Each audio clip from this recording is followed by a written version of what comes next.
Guys, good morning. For today's video, ipapakita ko sa inyo ang paglilinis ko ng aming munting ref.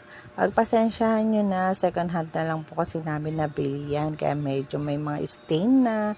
And sa inyong nakikita, wala naman po talagang laman ang rep namin. So, napagdesisyonan ko talaga siya na linisin this time kasi marami na siyang mga dikit-dikit sa kanyang mga palipaligid na mga ketchup, tapos yung mga stain ng ibang ulam. Buti na nga lang at medyo natunaw na yung ibang yelo bago ko siya lininis kasi nagtunaw-tunaw na rin siya dahil siguro lagi namang walang laman kaya pinatay ko na muna.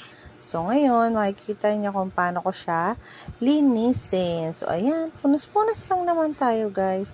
Pero alam niyo ba guys, sabihin sa inyo, yung pinakapangarap ko yung mapuno ang laman ng rep ko, sa totoo lang. Kasi never napupuno yan. May naalala ko, one time na puno siya nung araw ng kabuwanan ng December.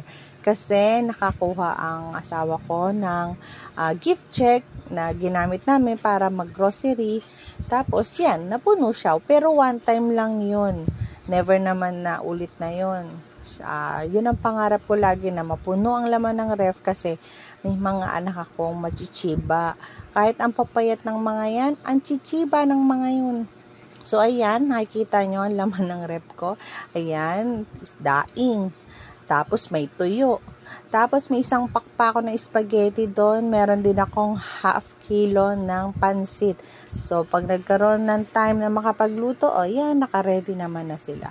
Tapos, isa rin ba kayo sa naglalagay ng uling? Sabi kasi nila, pampatanggal po yan ng bad odor ng loob ng inyong ref. So, ako, lagi naglalagay rin ng uling dyan. Mga hayop ko, ang gugulo, pabalik-balik sa likuran ko, gusto yatang pumasok sa loob ng ref. Ayan, diba? Tapos sa kabilang side naman, sa mismong side ng pinto, nandiyan ang mga vitamins namin, ang mga gamot ng anak ko pag nagkakasakit, nandiyan din. Yung mga ibang condiments nandiyan, tubig, and nandiyan din yung dalawang klase ng pabango ko na nilalagay ko sa ref para daw magtagal yung long lasting ng amoy niya. May nakapag-suggest lang po nun sa akin kaya ginawa ko. Tapos yung wine na yan, alam niyo ba yung wine na yan? 2 years na yata yan na nandiyan sa rep ko hanggang ngayon hindi pa rin nauubos. So ayan, I'm done. Tapos na po ako sa paglilinis ng aming rep. So ayan na yan. Malinis na yan, sa lagay na po yan. So ayan ang laman yan.